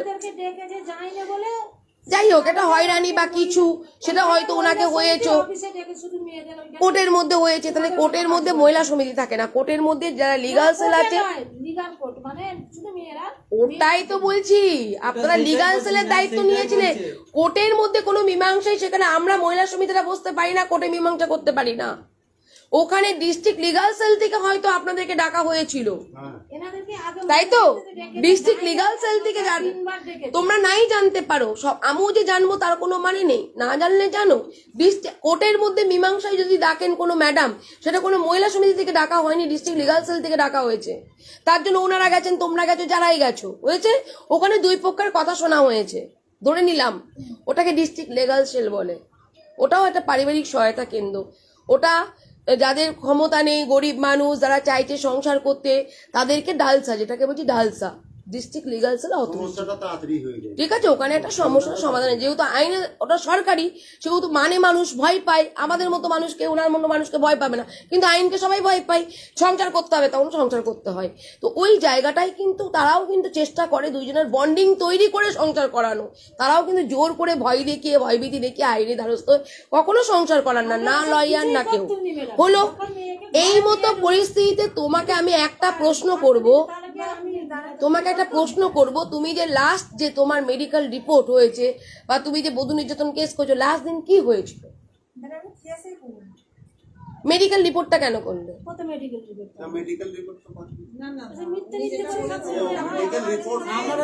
আর্টিফিশিয়াল ভাবে উনি বলেছেন, কাউকেই বলি না, কথা বাড়াবনি, আমরা কিছুই কাউকে বলি না যে এটা মেডিকেল করেছি, কি করেছি, আমরা কিছু বলেছি? আপনারাই কি বলছেন? কোনটা বললেন যে কালেক্ট করছে, মানে বুঝতে পেরেছি, মানে উনি যেটা বলতে চাইছেন সেটা আর বোঝানোর দরকার নেই। মানে এইবার নেক্সট পদক্ষেপ যেটা আমরা নেব ওটা বলছেন, মানে আগে কিছু হয়নি। সেটা করতে গেলে আমার যত রকমের এভিডেন্স দরকার সেটা উনি অ্যারেঞ্জ করবেন। I want to collect this kind of evidence. That's why I want to go my house, in-laws house. চাইছেন?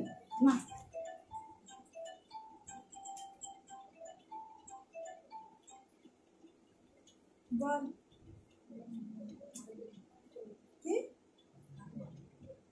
ওই আমার সেই মাঝের পাশে যে বাড়িটা আছে, বাড়িটাতে।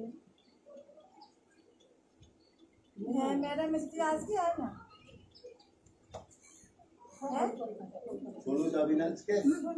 শুনতে পাইনি, ওনার কথা না আমি যেটা আমার মিসআন্ডারস্ট্যান্ডিং হয়েছে মানে উনি যেহেতু কেটে বলছিলেন সেহেতু আমি বুঝতে পারছি যে 498 কেসে মেডিকেল রিপোর্টে আর্টিফিশিয়াল ভাবে উনি তৈরি করছেন মানে তৈরি করতে চাইছেন সেটা যেহেতু বলেননি, চাইছেন ইংলিশটা বলেননি, তাই আমি ভেবেছি যে উনি এটা বলছেন ঠিক আছে আর্টিফিশিয়াল ভাবে তৈরি হয়েছে, চাইছেন কথাটা তো বলেনি যে এরপর ঠিক আছে উনি ওনার মতো করে ঠিক বুঝে গেছে যেহেতু উত্তরটা উনিও দিয়েছেন। এবার আমি তোমাকে একটা কথা বলি, আমি বলতে চাইছি তুমি এখন কি সংসারটা করতে চাইছো এই মানুষটির সাথে?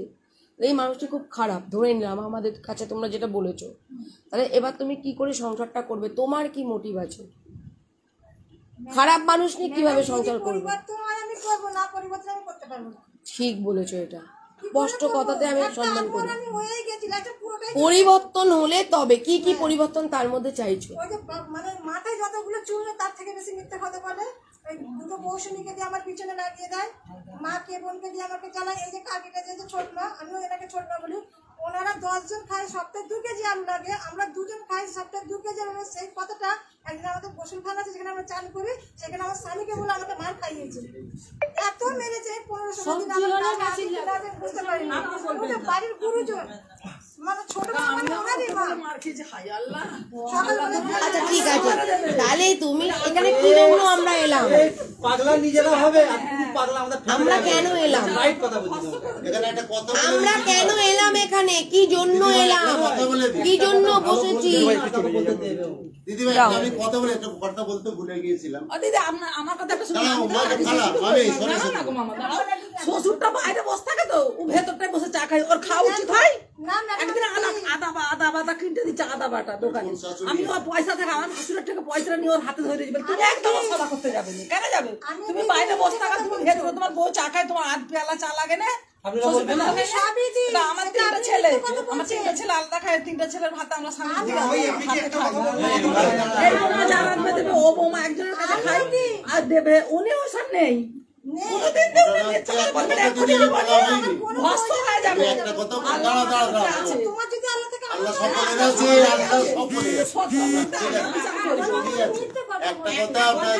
বলা হয়নি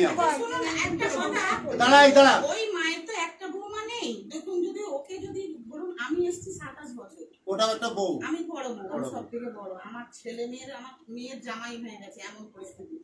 আমরা কোনোদিন তার উপরে কোনোদিন একটা তুচ্ছ দুটো এক হয়নি।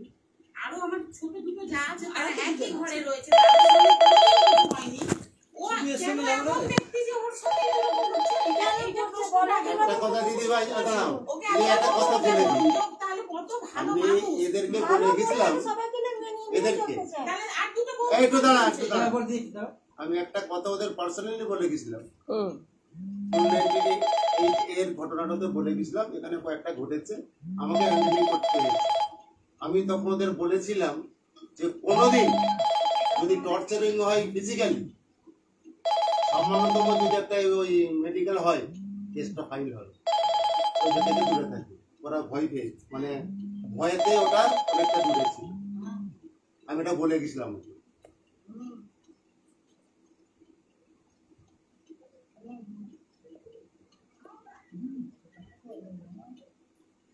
আমি এখানে সংসার করতে যাব, মিথ্যে কথা বলার কোনো প্রয়োজন নেই মা। তুমি আমার থেকে যথেষ্ট বয়সে বড় না, তোমাকে দেখে নিয়ে এসেছি। এই তুমি যদি অভিযোগ করো তাহলে সেখানে সংসার হবে না, যেখানে অভিযোগ থাকবে না মানিয়ে নিতে পারলে সংসার হবে, এটা কিন্তু বাস্তব। এখানে আরো পুরুষ আছে তোমাদের পক্ষ থেকেও, তোমার দাদা হলো যে কথা বলতাম, তোমার দাদার বউ যদি অভিযোগ করে দাদার বিরুদ্ধে, দাদার পরিবারের বিরুদ্ধে, তারপর দাদাকে যদি আমরা গিয়ে বলি সংসার করুন, কোন পুরুষ এখানে যদি করতে পারে তাহলে আমি তোমার করে দেবো। দিদি ভাই একটা মানুষকে চিনতে গেলে কতদিন সময় লাগে? অন্তত 1 দিন 2 দিন 4 দিন সময় লাগে তো? না না না, আপনার ভুল প্রশ্নের উত্তর দেবো না। আমৃত্যু কাল পর্যন্ত মানুষ চেনা যায় না। হ্যাঁ উনি আমাদের বাড়িতে এসেছিলেন সোমবার, মঙ্গলবার দিন দুপুরবেলা পাড়ায় বলে দিই যে শ্বশুর শাশুড়িকে আমি ভাতে নেবো। আমি পাড়ায় না জানি না, পাড়ার লোককে জিজ্ঞাসা করে নিই, জানি না জানি না, তোমাকে দেখে আমরা আলাদা করে দিয়েছি, আমি শুধু তোমাকে তাই আমরা আলাদা করে দিয়েছি। ওদের সঙ্গে আমরা বলি যে মঙ্গলবারে ওনার ওই প্রস্তাব, সবাইকে সোমবার বলে দিন দিয়েছি পুরো বাড়ি এসেছে, মঙ্গলবার দিন দুপুরবেলা চালু করতে তবু আমরা এক চুতা বলিনি, আমি তারপরে দিকে আমরা আলাদা করে সুন্দর ভালো থাকলে খুশি থাকলে ওরা থাক, বাবা মা আছে তো, দায়িত্ব আছে তো। এরকম শুনলে আমাদের সন্ধে ডুবে যাবে। না না, এইগুলো তো একটু দরকার, করা যায়, দায়িত্ব তো বৌমাদের আছে। আরে বাবা দিদি ভাই বুঝতে পারছে। শোনো একটা কথা বলি, তুমি যদি ব্যালেন্স মানে ডিসব্যালেন্স হয়ে কথা বলো তাহলে ডিগবাজি খাবে, আর যদি তুমি ব্যালেন্স রেখে কথা বলো যে আমি সংসার করতে চাই, যা হয়েছে হয়েছে, আমার তোমার কোনো ভুল নেই, ওদের কোনো সব ভুল আছে, তাহলে সংসার হবে না। এটা একদম বাস্তব কথা।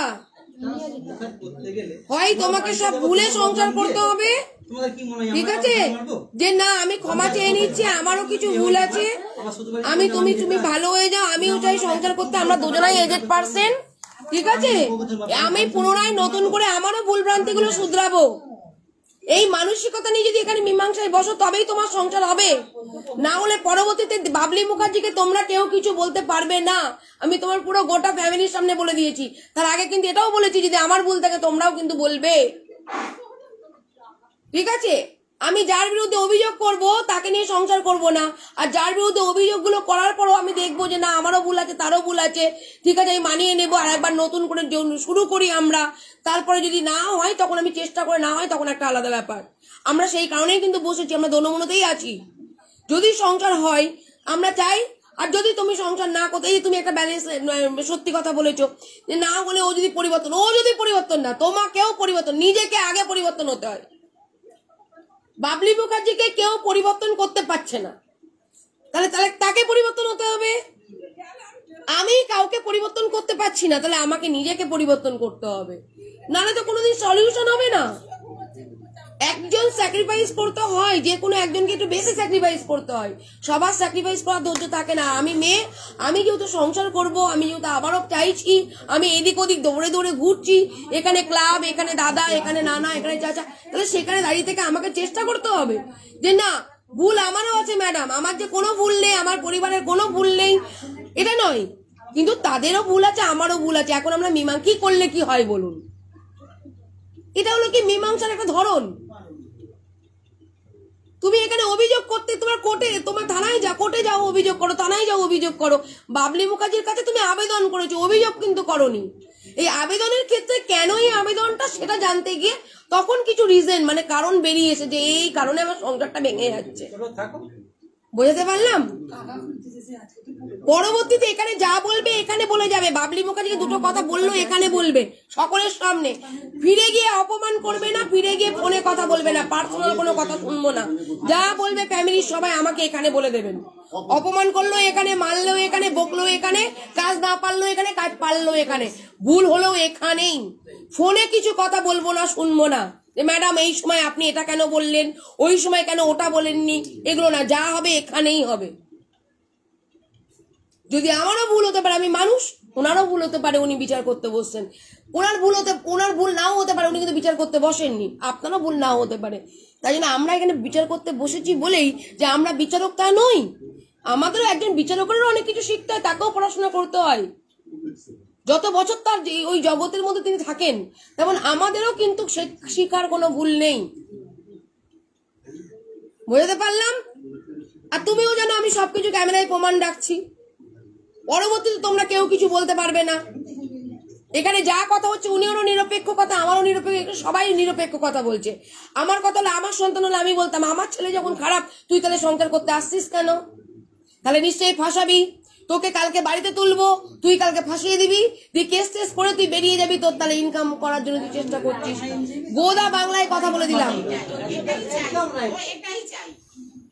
এই মানসিকতা না। তোমার সংসার চাই, স্বামী চাই, তুমি আগে স্বামীকে নিয়ে নিজের বন্ডিং তৈরি করো, যেটা নিয়ে তোমার সাথে আমার ফোনে ঝামেলা হয়েছে, যেটা নিয়ে আমি তোমাকে বুঝিয়েছি, আমি তোমাকে ইঙ্গিত দিয়েছি যে তুমি যদি সংসার করতে চাও, যদি আলাদা থাকতে হয়, তুমি এই নিয়ে আমাকে বলেছো না আমি আলাদা থাকবো না, ওই বাড়িতে আপনার কাছে ওটাই আবেদন।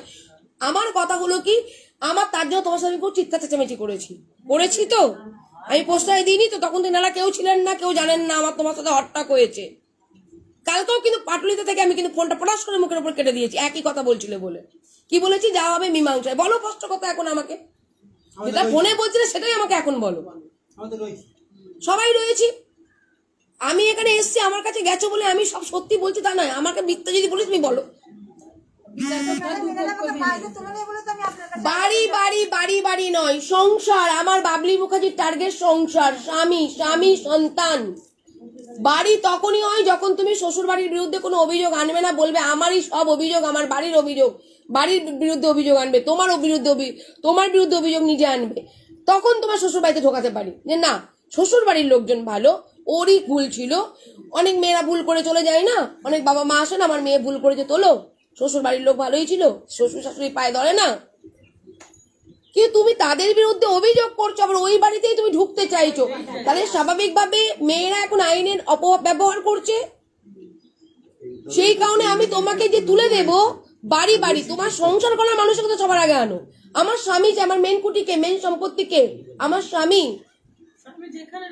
আমার স্বামী গাছতলায় রাখলে, প্রেম করলে একটা মেয়ে যদি বলে যখন প্রেম করে বাবা মা মানা করে তোকে ঘরে ঢুকতে দেবো না, দেয় না, আলাদা করে থাকে না। অল্প বয়সী মেয়েরা এখন বিয়ে করছে, তোমাদের মধ্যে তো আরো বেশি হয়। ঘর দেখে বিয়ে দিয়েছে, সম্পত্তির জন্য যদি হয়, আমার বাবলি মুখার্জির সম্পর্ককে প্রাধান্য দেয়, বাবলি মুখার্জির সম্পর্ককে প্রাধান্য দেয়, সম্পত্তিকে নয়। আমার কাছে সম্পত্তি তোমার স্বামী, আমার কাছে মেইন সম্পত্তি তোমার স্বামী, আমার সম্পত্তি আমার স্বামী। আজকে আমার 3 তলা বাড়ি থাকতে শ্বশুর পুলিশে চাকরি করে, আমার বাড়িতে লোক নেই, 4টে মানুষ খালি অত বড় বাড়িটাই পড়ে রয়েছে, আমরা আজকে 3 জন মানুষ বাইরে আছি, কেন? সমাজসেবা কাজ করছি বলে। আমার কিন্তু কখনো আমার মনে হয় না যে আমার বাড়ি ছাদ ছাড়া হয়ে যাবে, আমার দেওর যা আছে সে নিয়ে নেবে, আমার এসব মনে হয় না। আমার শ্বশুর শাশুড়ি বহুবার বলেছে কিন্তু কথাটা, যে আমরা বেঁচে থাকতে থাকতে তুই এইসব গুটিয়ে লোটা কম্বল গুটিয়ে তুই ঢোক, আলাম কি তুমি দলিল টলিল লিখে দিবা, ওটা লকারে পড়ে থাকবে, আমার দরকার নেই, তোমরা বেঁচে থাকো, তোমাদের সেবা করবো, কিচ্ছু দরকার নেই, আশীর্বাদ থাকলে সব হয়ে যাবে। ভাড়া বাড়িতে তো এত বছর গুলো আছি, আজকে যত বছর ফিল্ডে আছি তত বছর ভাড়া বাড়ি আছে, আমার মাথা গুজা ঠাই থাকতো আমি কেন ভাড়া বাড়ি? আমাকে বোঝাও। আমার ঘর থাকতে আমি কেন ভাড়া বাড়ি? বোঝাও। আমার শাশুড়ি শ্বশুর গেলে আমাকে কোথায় বসাবে, কোথায় খাবে, লাইভে সবাই জানে, খাইয়ে দেয় পর্যন্ত। তুই দাঁড়া কাজে যাচ্ছিস, যারা কি খাবি করে তখন শাশুড়ি খাওয়াতে শুরু করে দেয়, কিন্তু আমি ওই বাড়িতে থাকি না, তাদের সেবাও করছি না। আমি বলেছি যখন তোমরা অথর্ব হয়ে যাবে তখন আমি চলে আসবো সব ছেড়ে দিয়ে, যে আমার শাশুড়িকে এবার সেবা করতে হবে। অনেক হয়েছে সমাজ সেবা, এবার আমার মেইন যে সেবাটা সেটা আমি করবো, আর দেখবো মা তোমাদেরকে আমি। এটাও কিন্তু আমি বলেছি,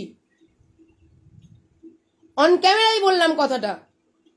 আমার শ্বশুর শাশুড়ির কাছে যদি কারো জিজ্ঞেস করা হয় তাকে করে নিক, কারণ আমি গুন্নির মেয়ে, গুন্নি এলাকার মেয়ে, সবাই জানে যে বাবলি মুখার্জি কেমন মেয়ে, আমি একটা মিথ্যে বলি না। আমি কেন ভাড়া বাড়ি রয়েছি? আমার স্বামী কেন আমার কাজের জন্য কেন ভাড়া বাড়ি ছাড়বে? তার বাড়ি 3 তলা বাড়ি থাকতে তার সমস্ত কিছু বিলাসবহুল ভাবে সে থাকবে, তার বাবা পুলিশ চাকরি করতেন, 2টো মাত্র ছেলে, মেয়ে নেই, কেউ নেই, তাহলে সে কেন থাকবে? আমার ছেলেটা কেন ভাড়া বাড়ি থাকবে? সেই বাড়ির নাতি হয়ে তারপরেও থাকছে কেন? মা এই ধরনের কাজ করছে। এইসব কাজ করি বলে, পাওয়ার আছে বলে, ক্ষমতা আছে বলে, 10টা মানুষ আছে বলে লোকে ভাড়া দিতে চায় না আমাদের মতো মানুষকে। যদি দখল করে ফেলি, আমরা কত রকম লোকের লাঠিয়াটা খাই ভাড়া বাড়িতে গিয়ে, হয় না? না আপনাকে ভাড়া দেবো না, ঠিক হয়ে গেছে ভাড়া দেবো না, যেই ক্ষমতা জেনে গেল। কই আমরা তো কখনো বলি না আমার শ্বশুর বাড়ি যেতেই হবে, আমার শ্বশুরকে দেখে আমি বিয়ে করেছি, আমার বাইরে দেখে বিয়ে করেছি, পুলিশ বাড়ির ছেলে বলে বিয়ে করেছি, কই কখনো তো মনে হয় না। তা তুমি কেন তোমার স্বামীকে দেখে রাখবে না? তুমি স্বামীর সাথে সংসার করো, শ্বশুর বাড়ি যাতায়াত করো। উনি যে প্রস্তাবটা দিয়েছে, বুঝেছো, আমি হলে অ্যাকসেপ্ট করে নিতাম, ম্যাডাম উনি যে প্রস্তাবটা দিয়েছে ঠিক আছে, আপনি যদি দায়িত্ব নেন। এতদিন ধরুন আমি ওনাকে বিশ্বাস করিনি, আমি ভেবেছি আমার স্বামীর, ওনারা রিলেটিভ হয়, স্বামীর শুভচিন্তক উনি। আজকে তো আপনি 3rd পার্সন, এতজন মানুষ আছেন, তাহলে আপনারা নিশ্চয়ই আমার শুভচিন্তক, নিশ্চয়ই আমার কোনো ক্ষতি করবে না, সেই বিশ্বাস নিয়ে আপনাদের কাছে গেছি। ঠিক আছে ম্যাডাম, আপনি যে সিদ্ধান্ত নেবেন আমি সেই সিদ্ধান্তটাই নেব, এটাই তো তোমার বলা উচিত আমাকে। নিজে একটুখানি লাভের জন্য এতটা লস করে ফেলবে, এ কি? হতেই পারো তুমি বোকা, আমি তোমাকে চতুর করছি সকলের সামনে, তুমি চতুর হও। তুমি আমার বোনের মতো, উনি যেমন বললেন বৌমা, তুমি কিন্তু বোন, আমি তোমাকে বোন বলেই ডাকি, কোনো সময় নাম ধরে ডাকি না। 1.5 বছর জ্বালাচ্ছ তুমি আমাকে, 1.5 বছর ফোন করে করে জ্বালাই, যায় আর না, দূর বলে যায় না। আমি ওকে তখন দেখার জন্য কে ব্যক্তিটি ফেক নাকি, আমি ওকে তুমি অফিসে আসবে তারপর তোমার কাজ দেবো। তো তুমি অসহায়, তোমার পাশে দাঁড়াবো, তুমি গরিব, তোমার পাশে দাঁড়াবো, সমস্ত দিক, কিন্তু তোমার সামনে আমাকে দেখতে হবে। তোমাকে 1.5 বছর পরও গেছে আমার কাছে, বলুক 1.5 বছর কিন্তু আমি ব্লক করিনি, ওকে কিন্তু সময় দিচ্ছি ঘন্টাকে ঘন্টা। ওর পাগলামো সহ্য করেছি, লাইভে কাজ করছি ডিস্টার্ব করে তাও সহ্য করেছি, তারপরে ওকে হাত ছাড়িনি। তাই নিশ্চয়ই সেই বিশ্বাসটাও আছে। 1.5 বছর ধরে যদি ম্যাডাম এত কিছু সাফার করে ছোট বোনের মতো, ঠিক আছে, এখানে ধর্ম শাস্ত্র কিছু আসছে না রংমং, তাহলে আমার বোনের মতো করে 1.5 বছর ধরে ওকে আমি আগলে রেখেছি, বুদ্ধি দিয়েছি, সুপরামর্শ দিয়েছি, তার জন্য আজকে এরম ভাবে এসছি। তাহলে কুবুদ্ধিও দিইনি, তুমি কেস করো গায়ে করো গা ওর আমি হালটা ছেড়ে দিইনি কোর্টে পাঠিয়ে দিয়ে, তাই তো? আমি মীমাংসা করতে চেয়েছি। আমি তোমাকে একবার দেখতে চাই মানুষটি কে। অনেক মানুষ তো লোক লাগায় পিছনে, আসো আমি গরিব, আসো আমি বাস ভাড়া দেবো, তোমার ভিজিট লাগবে না। আমি এইভাবে ওকে ডেকে নিয়ে গেছি, জিজ্ঞেস করুক। তাহলে সেই মানুষটা যদি আমার প্রতি বিশ্বাস না থাকে, আমার মতো মানুষ তাহলে ব্যর্থ আমি ওকে বোঝাতে। ওর কপাল খারাপ, ও আমাকে পারলো না ধরতে, নিতে পারলো না। তাদের ফ্যামিলির কপাল খারাপ যে আমাকে তারা ভুল বুঝলো যে ওদের প্রস্তাবে আমি কেন রাজি হলাম। কারো প্রস্তাবে বাবলি মুখার্জি রাজি হয় না, তাহলে আমি ঘরে মিটিং এ বসতাম না, আরে এত এই মানে এত ফাঁকা এলাকায় ঢুকতাম না। আমি ঢুকেছি আমার মনের সাহস, আমি সৎ মানুষ, আমাকে ভালোবাসবে, বড় পিড়ি দেবে, এই মানসিকতা নিয়ে আমি এসেছি। তাহলে আমি এখানে এসে ফেকনোর মতো ডাটের মাথায় ঢুকতাম, ম্যাডাম ঢুকছে, আপনারাও বলতেন না ম্যাডাম ঢুকছে, কিন্তু আমি এখানে মাছ খাওয়াচ্ছি, হাসছি, এগুলো করি কেন? আমি আপনাদের মতনই একটা সাধারণ মানুষ, আমারও একটা মাছ দেখে একটা আনন্দ হয়েছে। আমি পুকুর দেখতে পারি না, তাই আমিও গ্রামে এলে একটুখানি এরকম করে ছ্যাবলামো করি। আমার তো মনে হয়নি মিটিং এ বসার আগে ছ্যাবলামো করছি, না আমার ওয়েট লস হয়ে যাবে। আমার তো এই মানসিকতাই নেই। আমি এবার বললাম এখানে মুড়ির দোকান কোথায়, আমরা মুড়ি খাওয়াবো মাছকে। কেউ করে এরকম, কেউ কাজ করতে এসে কেউ করবে, একটা পুলিশ অফিসার করবে না নিশ্চয়ই। বুঝেছো কি বললাম? এবার তুমি কি করবে বলো? এইসব বোঝানোর পর তুমি কি করবে বলো? যদি তুমি স্বামীকে মানিয়ে নিয়ে স্বামীর সাথে মিলমিশ করে তুমি বেশি স্যাক্রিফাইস করে যদি থাকতে পারো, তাহলে তোমাদের এখানে যিনি উনি প্রস্তাবটা দিচ্ছেন প্রস্তাবে রাজি হও। উনি সুন্দর একটা প্রস্তাব দিয়েছেন, আমি আগেও এই প্রস্তাবটা আমি এখানে আরেকটা বলে দিচ্ছি দিদি ভাই, ও যদি মনে করে 3টে অপশন ছিল এবিসি, এখন ওর বাড়িতে মানে শ্বশুর বাড়িতে থাকা সম্ভব না, ওটা কেটে দিলাম এইখানে। মানে ও যদি বাপের বাড়ি থাকে, ছেলে যদি ওটা হবে না। আরেকবার বলুন ওটা পয়েন্টটা। যদি ছেলে শ্বশুর বাড়ি থাকে, না না এটা হবে না, আমি কেটে দিলাম। ওটা যদি বল তবু বলতাম না, না না ঘর জামাই কেন থাকবে না, ওটা সম্ভব না। দ্বিতীয়ত ওদের ওইখানে যদি কোনো ঘর বাড়ি থাকে ভাড়াটিয়া,